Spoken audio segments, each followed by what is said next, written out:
Welcome back to Lovin Dubai show. We have an Olympian on the show. He's the first ever professional skateboarder to win a gold Olympic medal, and he has now taken on the work of an architect designing an entire skate park in Sharjah. Welcome to the show, Keegan Barber. So excited to have you. Hi everybody, I'm really excited to be back in Dubai and here as well, dude. It's exciting. Cool, thank you for coming. So all that you're into skateboard, I remember when I was back in school, like the skateboarders had their own lingo, like surfers.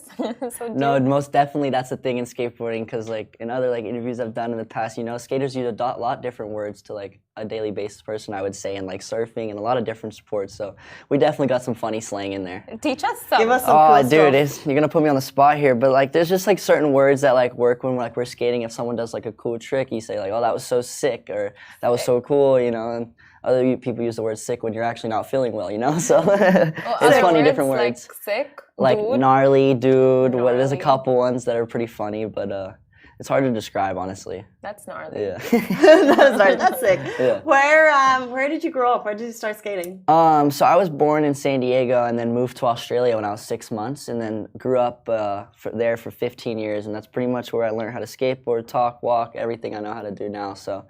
And that was pretty much like, that's where I went from. That was the start of it all. Yeah, that's pretty much where it went from. It was a long couple years in Australia working with my dad and, being homeschooled all my life, and pretty much just went up from there. Wow, so were you homeschooled and then you realized you could skate, or which came first? No, school came first, and then once I like started getting good at skating and started having to travel more, like it was kind of hard for regular school for me, so we kind of had to switch to the homeschooling, and that's pretty much what I did till the 12th grade, so. Sick. Okay, yeah. See, you guys got the lingo good now. We're down. Yeah. I thought you teach us something cooler. Like, we know sick, we know dude. Dude, there's nothing like too out of ordinary. Like those are like the ones I can think off the top of my head. I'm trying to think of some other ones, but it's like more in the moment of saying it. I can't really just like, for some reason, can't think of it. You need to see Simran flip and fall. Yeah. So just picture this, right? Simran's her first time on a skateboard. She goes up a ramp. She falls. It's hilarious. You go... Sorry, she pulls off a 380, 360. Yeah, there you go. You gotta go. You either go up to your friend and give him high five knuckles. That's a go-to for a skateboarder right there. The high five knuckles. See? You guys are perfect now. Oh my god! I always want to be like a skater chick. So in school, we used to have these things called the tic-tac, tactic. Oh yeah, tech decks. Tech decks. Yeah. So did you ever practice your skateboarding on tech decks, and what all? No, not too much practice on the tech decks, but more just if I'm like really bored or fidgety. There's a really good fidget tools to have. Speaking of which, fidget spinner is your nickname. Yeah, I got that nickname in Canada.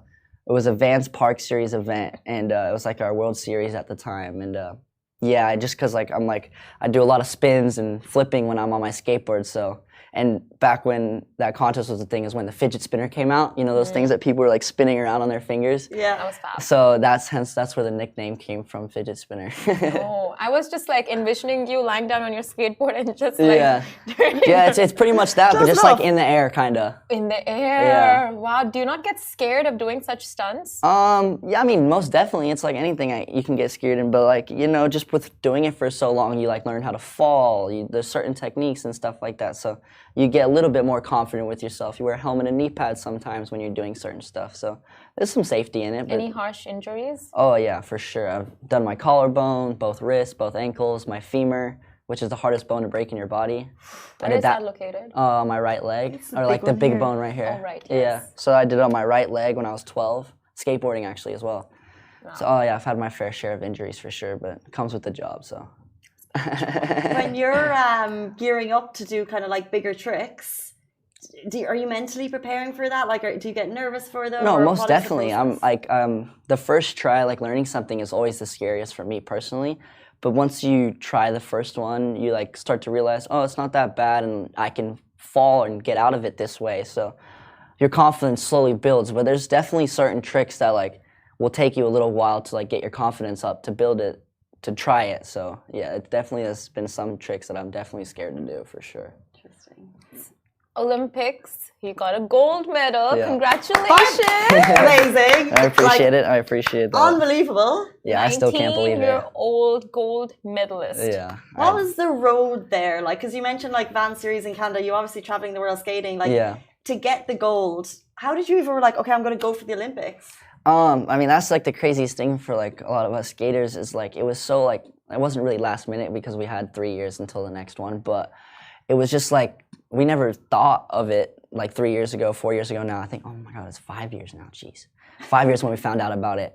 And like, I did not think that was ever gonna happen. You know, we had the Vans Park series, like that was like our top competition series for the longest time. And then the Olympics got announced and like everyone was just like, oh my God, what do we do? Like who we gotta go find out, or who you wanna compete under, like what country, where the contests are gonna be. So no, it was a long 4 years leading up to the Olympics and a lot of hard work, and I'm glad the hard work paid off because I spent a lot of time in Australia training. I spent a lot of time throughout different places in America training. So yeah, we put in a lot of work for it for sure. What other sports are similar to skateboarding, like surfing, would you say? I would say surfing and snowboarding would be like the two closest resemblance to skateboarding. And not just because like they're board sports, but like the people and community behind each are like quite similar. You know, everyone has a lot of passion for the sport. They don't care where you're from in the sport. You know, like you could be from Brazil, you know, but you'll be accepted in the skating industry, you know. There's a bunch of different stuff that's really cool about skating, surfing, and snowboarding, you know, and those are three things I really like to do. So I'm guessing you are good at all three of them. Oh, Would yeah. you compete for the other two Balance as well? must be. What is You know, that? it's a tattoo I got of a skate, surf, and snowboarder. Oh, Because it's the three things that bring me joy in this world. But yeah, I've loved to snowboard, and especially growing up in Australia, learning how to surf over there, and that's what I mean. I surf before I skate. In those two? I've always wanted to compete in surfing when I was younger. I wanted to try to do both, but you know, skating like progressed so fast back when I was a kid that I kind of just put all my focus and energy into that. So hence why I got better at it. When you get to like the top level of skating, what are the hours a day that you're putting into it? Is it like morning, noon, night? No, but I mean that's like. Does that take a massive toll on your body? I mean, for sure it takes a toll on your body when you work a lot in skating because like you're jumping off stuff onto concrete onto your body constantly for hours on the day. But that's also the cool thing about skateboarding is when I was younger, I had a lot more like repetition and practice like schedule. But now that's another cool thing about skating is going to the skate park with your friends is like practice. Like you go work on your tricks, you go practice your tricks with your friends, you're having a blast doing it, and that's why skating is so cool, I think, to some other sports because we don't have like a training schedule. Like leading up to the Olympics, like I did skate a lot, but I didn't have like a time when I was gonna go skate. I didn't have like I'm gonna go skate at 3 o'clock to 6 o'clock every day this week. You know, it was like I'm gonna go skate now for 2 hours and work on the stuff. You know, so that's what's cool about skating, I think.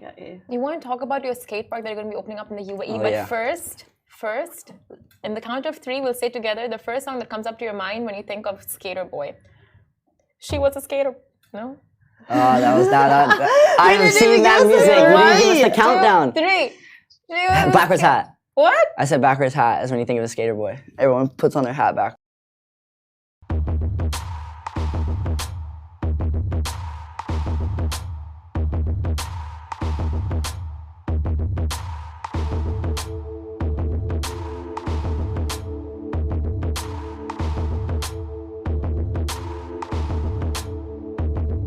Boy, I have heard that one. Okay, fine. We'll talk about the style then. Skater boy style, hat on backwards. Then No, what that was else? just a guess. But like, I mean, nowadays the baggy pants trend is coming back. Oh, Everyone yeah, likes man. wearing the baggy pants. I like it too. And the corduroys is a big thing right now. Corduroys pants. It's like those like pants that have the lines in them, and they're really comfy pants. And then just like baggy clothes is a big thing in skating again. When you come skating in Dubai, and we're going to talk about Sharjah, of course, like, is there, do you see the same trends? Like, do you see people like, most are we definitely. as cool as Australia and America? Like when I was at the skate park in Sharjah last time I was here, dude, all the kids had the Nike SB Dunks on their feet, their baggy polar jeans, their big like cool Thrasher t-shirts or their vintage store t-shirts. It's like, it's cool because like, and that's what's so cool about like social media and stuff now is like people here can see everyone's style in America. And people No, we set the trends here, by the way. All right, Yeah, all we right, do. all right. We have all all right, of the all vintage right, stores. all You right. don't know. It's gnarly I went to some good that ones way. when I was here last time, but I don't think you guys could beat some of New York stores that I've been to. I mean, we'll go. No, We'll check it out. Yeah. We'll see. So you are an architect as well as an Olympic gold medalist, and you've actually designed a skate park in Al Rada in Sharjah. Tell us Yeah, about it's it. actually the biggest skate park in the Middle East, and it's because and what's so cool about it, it's in Al Jada, Sharjah, and what makes it so cool is it has a beginner section, an intermediate section, and an expert section. So there's multiple different levels for little kids to start learning, like so their parents don't have to like be scared of their kids going to drop in this huge bowl, you know. There's also this small bowl that they can learn in, and there's a bigger bowl they can learn in, and there's the one that I really put a lot of effort in that's going to hopefully hold competitions in and stuff like that. So it's really cool to see, and I can't wait for everyone to see the finished product of everything. So it's going to be pretty sick. When is it opening, and can we see you skate there at any point? Oh yeah, it opens on the 26th of this month. Amazing! Wow. Guys, it's coming. So if everyone wants to come, show up on the 26th. So Rada, Saja, watch me skate. Do you have an invite list for your opening? Like with professionals coming, or just like for anybody? Oh, it's an open invite. Anyone's welcome, you know. Oh, that's good. Yeah. So anyone, if you have the time, show up. It's gonna be Don't invite cool. Casey. She might back out last minute. There's going to be a beginner, intermediate, advanced. Simran's going to be the beginner. I'm going to try the intermediate because that's just our level. There we go. I just want to ask, is there a ragging culture in skateboarding? Like what? Like a ragging culture, like you know what that means? No, I honestly don't actually. Like a roasting. So like in cricket, it's all about throwing shade. Oh no, definitely. There's like certain people that definitely we like to talk smack to. I would say, and there's other people that talk smack back, and skating. But that's another thing about skating is Teach us to talk smack. Oh, dude, I don't know if I can say it on live air, but it's after the show, I'll give you a preview. But and that's another cool thing about skating is like at the Olympics, you know, like at the eating hall, we were all sitting together, Brazil, France, Italy, Australia. You know, no one really cares where you're from. You know, it's just everyone loves skating for skating. So that's another cool thing about it. So when you're in these like tables with all these nationalities, do you guys only talk about skateboarding, or do you guys? Oh no, we're talking about everything, the most random stuff. Like, did you see on Instagram last night? This dude that something random, and it was cool to see because like other countries would walk in with their like groups of all the same nationality, right? And then look at our table, and there's just like not one person's from the same country, and they look at you all crazy, like, oh, aren't you guys meant to hate each other right now? You know, so that's a really cool aspect. What's really nice about that is obviously we live in the UAE, and one of the things that we're most proud of is how kind of like tolerant and acceptant, and there's like so many nationalities. So I have no doubt that you're going to see a massive mix and incredible diverse people heading down there. It's Saturday in Sharjah at the new Al Rada skate park, which has been designed none other by Olympic gold medalist Keegan Palmer. Thank you so much for your time today. That is all we have time for, unfortunately. Stay tuned for the Instagram Live. We're going to learn how to smack talk because it's in the newsroom too. Goodbye from me. Goodbye from me. Bye.